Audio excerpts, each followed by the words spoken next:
Now, when you were born, they didn't say, this looks like a baby Hulk. We'll name him Hulk Hogan. No, but I grew into the name, that's for sure.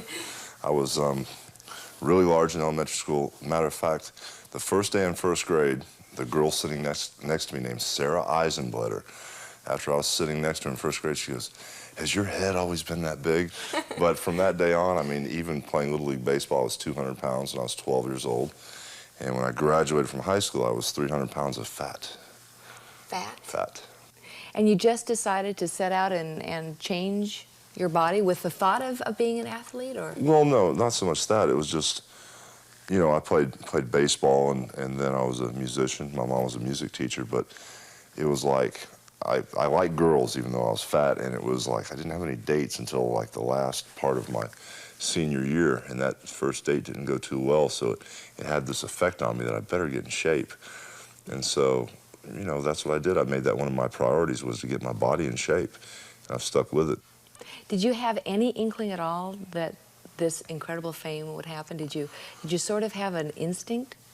Well, I had an instinct, but I had no idea how far it was going to go.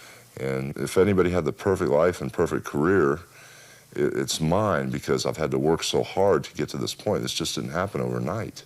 You're also a family man, so I would Yes. think that your wife has some concerns about the fact that you're out there getting beat up every night. And Well, you know, she's seen me get hurt really bad on different occasions, but basically, it's kind of like she's heard so much from me. You know, I can complain and be a crybaby to her that it goes one ear and out the other, you know, because she knows I'll keep going. so you won't for sure say anyway that you're ready to stop, you're ready to get out of the ring. I'm ready to wind down. Phase 1 of Hulk Hogan winding down. And the reason is family, a 1-year-old son, a 3-year-old daughter, and a wife that's put up with all this craziness for so long. I don't think a lot of people know about your family. I don't even, is your wife a little person? Is she tall? Is she big? Is she? How do I say the right thing and get away with this? No, she's built very well. Are you romantic? I like to think I am. What's the most unusual thing you've done that we'd be surprised to think of Hulk Hogan doing? Crying over a TV show when my wife and kids don't even cry.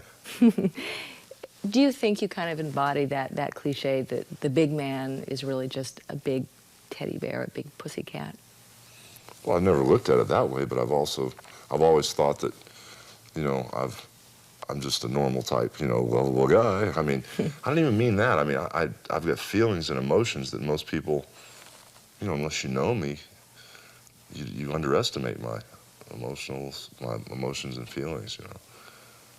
Well, they say because you get so much aggression out in the ring, people who have aggressive lifestyles, that you come home and you just melt. There's nothing else to...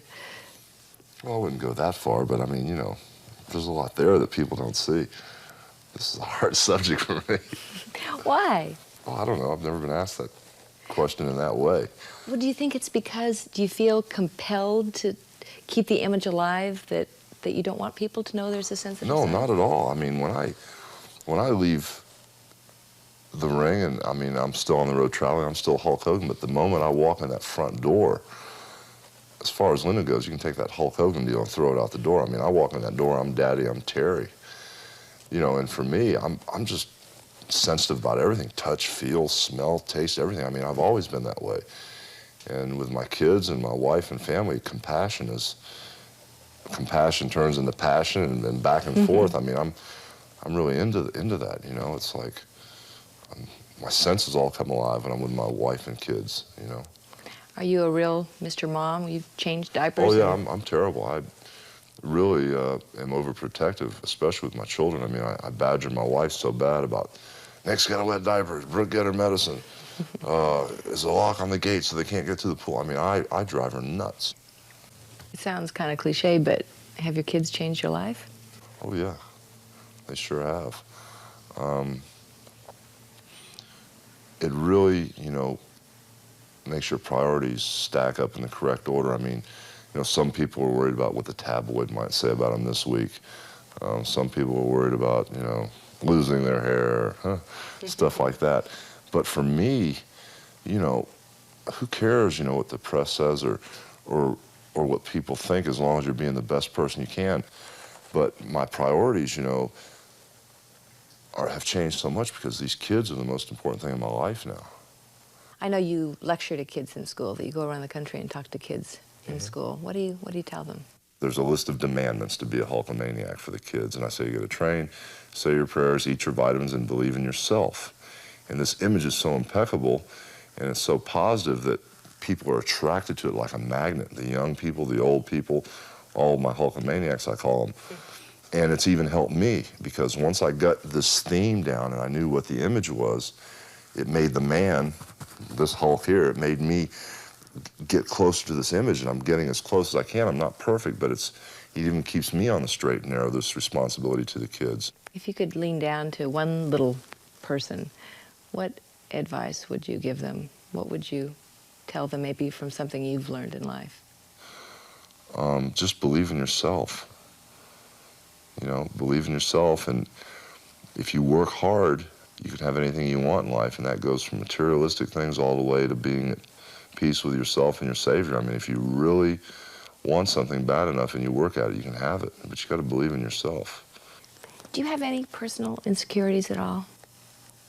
The only personal insecurity I have is not knowing. I mean, I don't have a crystal ball, you know, and it's like, I feel like, you know, I provided quite well for my family, but for some reason, I keep forgetting that. I feel like there's more work to do and I have to accomplish something. That's the only insecurity. I need to sit back and realize how well Hulk Hogan has done. What's the best thing being the Hulk has given you? If I had to sum it all up, it's got to be, I'm at peace with myself right now. I'm happy. That's a key word. For so many years, I wasn't happy, but now I'm really happy, and that's neat. We thank you for watching, and remember, stay updated on breaking news and top stories on the NBC News app or watch live on our YouTube channel.